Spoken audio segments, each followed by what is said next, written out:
This is going to blow your mind. Welcome, friends of history, to a deep dive into the most dangerous wars in human history. These aren't just dates and names on a page, but cataclysms of such scale they've reshaped the map, our very understanding of right and wrong. We're talking tens of millions, even hundreds of millions dead across the centuries, not just from battles, but the famine and disease that follow in war's wake. These conflicts have shaped the world in profound ways, leaving lasting impacts on nations and societies. Now, ranking them, that's almost an obscenity. How do you weigh the agony of a Roman legionary under Hannibal against a medieval peasant burned alive by the plague? You can't.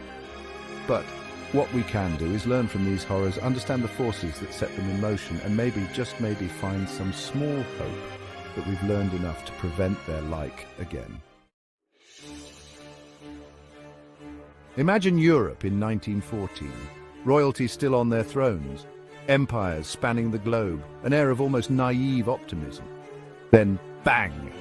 A Serbian nationalist guns down Archduke Franz Ferdinand, heir to the Austro-Hungarian throne. It seems small, almost insignificant in the grand scheme of things, but this act of violence ignited a powder keg that had been building for decades.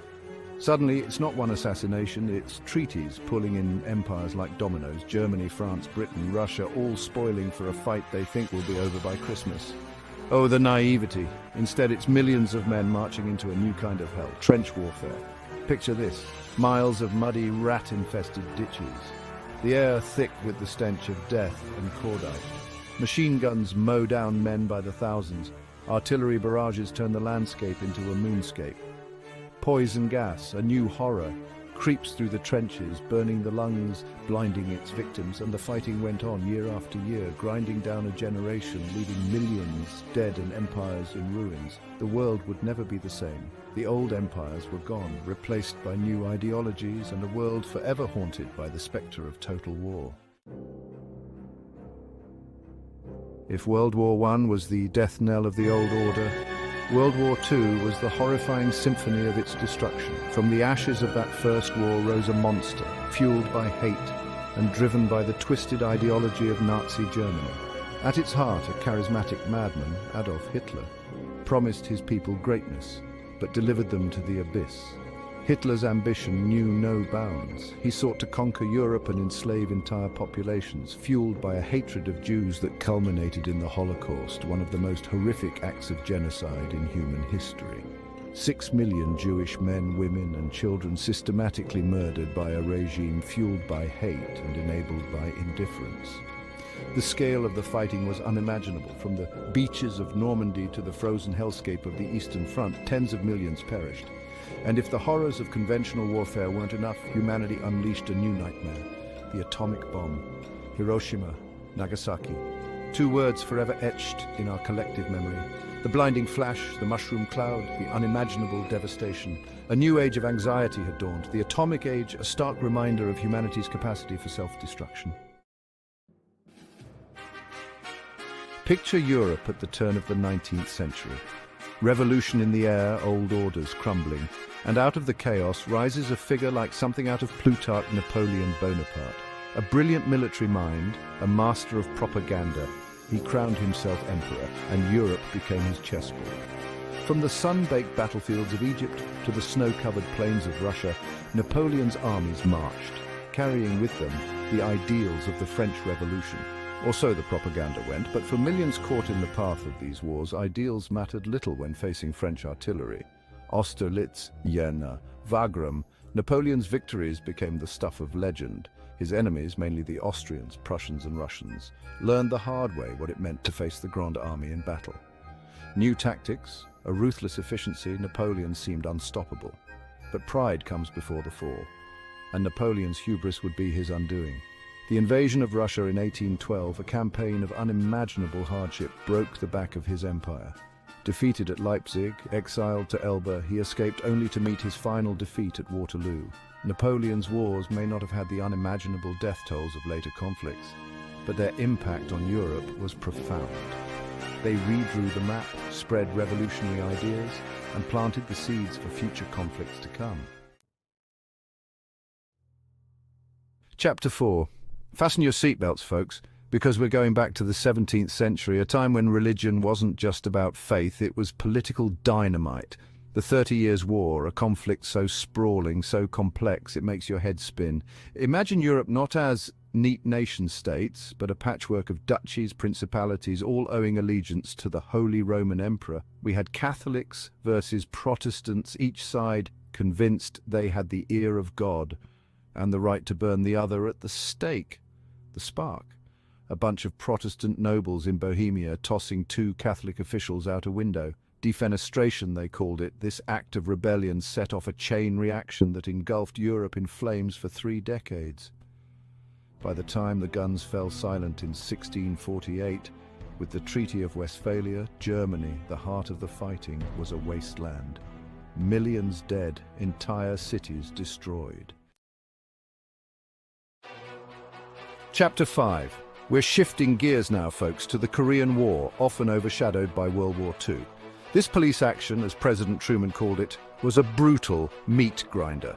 Picture this 1950, the world still jittery after the Second World War. Korea, recently freed from Japanese rule, is divided. Communist North Korea, backed by the Soviets, and China, capitalist South Korea, supported by the US and its allies. The stage is set for a proxy war that'll chill you to the bone. Suddenly, North Korean tanks roll across the 38th parallel. It's a blitzkrieg, communist style, and Seoul falls in days. The US and the UN scramble to send troops, but it's a desperate fighting retreat. The fighting is brutal, from the desperate defense of the Pusan perimeter to the daring Incheon landings led by General MacArthur, and looming over it all, the threat of nuclear war. MacArthur wants to nuke China. Truman says no. The war drags on, a bloody stalemate along the 38th parallel. Millions die, civilians caught in the crossfire. Finally, in 1953, an armistice is signed, but no peace treaty. Korea is divided to this day, a frozen reminder of the Cold War's chilling touch. Chapter 6, we're heading back to the jungles now, folks, to a conflict that tore America apart, the Vietnam War. This wasn't just a war fought with bullets and bombs, it was a war of ideas. The 1960s, the Cold War at its peak, and Vietnam, a former French colony, is divided in two. The communist North, led by Ho Chi Minh, wants to reunite the country, while the South, propped up by the US, resists. What starts as a small insurgency escalates into a full-blown conflict. American advisors become combat troops, the air war intensifies, the jungle itself becomes the enemy, with booby traps at every turn. The Viet Cong, masters of guerrilla warfare, strike with deadly efficiency. The Tet Offensive shatters the illusion of American progress. Back home, the war becomes increasingly unpopular. Images of body bags and the draft lottery fuel disillusionment. America questions its role as the world's policeman. Chapter 7. The American Civil War. Brother versus brother. A conflict that tore a nation apart, fought in the fields and farms of America, the Civil War. Not just about slavery, but the soul of a nation. Could America survive as half slave, half free? The South clung to slavery, the North demanded abolition. Lincoln's election was the final straw. Southern states seceded, forming the Confederacy. From Fort Sumter to Gettysburg, the war raged for 4 years. Brother fought brother, redefining carnage. Gettysburg, Antietam, Shiloh, names etched in blood. Lincoln's Emancipation Proclamation transformed the war. Black soldiers played a pivotal role in the Union victory. The war ended with the Confederacy's defeat, slavery abolished. Over 600,000 dead, the nation scarred but reunited.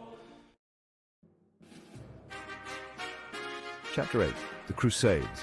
Holy wars and unholy consequences. Buckle up, folks. We're traveling back to the Middle Ages, to a time when faith moved mountains and armies. The Crusades, a series of religious wars, pitted Christians against Muslims for control of the Holy Land. Pope Urban II issues a call to arms to liberate Jerusalem. Thousands answer the call, from peasant farmers to seasoned knights. The First Crusade is a success, but the victory is short-lived. Centuries of bloody conflict follow, with Crusader kingdoms rising and falling.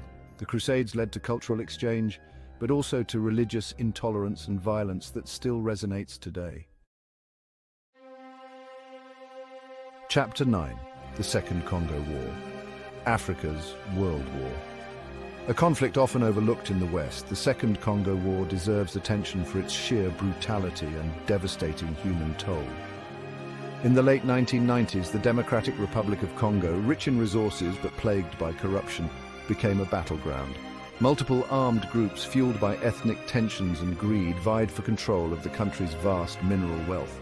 Civilians were caught in the crossfire, subjected to unspeakable atrocities. Millions were displaced from their homes. The UN intervened, but their efforts were hampered by a lack of resources and political will. The Second Congo War officially ended in 2003, but fighting continues in some regions. The conflict left millions dead and countless lives shattered. Chapter 10. The Russo-Turkish War's centuries of conflict on two continents. Hold on to your hats, folks, because we're covering not one war, but a whole tangled web of conflicts spanning centuries. The Russo-Turkish Wars. This is about more than just two empires slugging it out. It's about the clash of civilizations, the ebb and flow of power between East and West. For centuries, the Ottoman Empire, centered in modern-day Turkey, stood as a barrier between Europe and the East. By the 17th century, a new power was rising in the north, Tsarist Russia, hungry for land and warm water ports. What followed was a series of wars, some lasting a few years, others stretching on for decades. From the steppes of Ukraine to the shores of the Black Sea, armies clashed in battles with names like Poltava, Chesme, and Shipyard. These wars weren't just about territory, they were about religion, with the Orthodox Christians of Russia facing off against the Muslim Ottomans. They were about access to trade routes, control of the Black Sea, and the strategic Dardanelles Strait. Each war brought its share of heroes and villains, from daring cavalry charges to brutal sieges. The Crimean War saw Britain and France join the Ottomans to check Russian expansion. The Russo-Turkish Wars had a profound impact on the map of Eastern Europe and the Middle East. They led to the decline of the Ottoman Empire, the rise of Russian power, and planted the seeds for future conflicts, including World War I. Outro, lest we forget. So there you have it, folks, a glimpse into the abyss. 10 conflicts, each a universe of suffering, each a cautionary tale.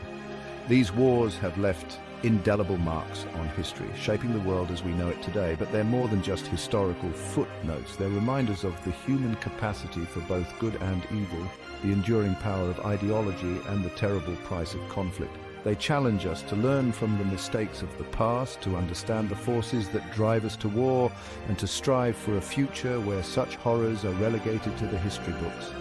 For a deeper understanding, consider exploring detailed historical texts and academic resources. Thank you for joining us on this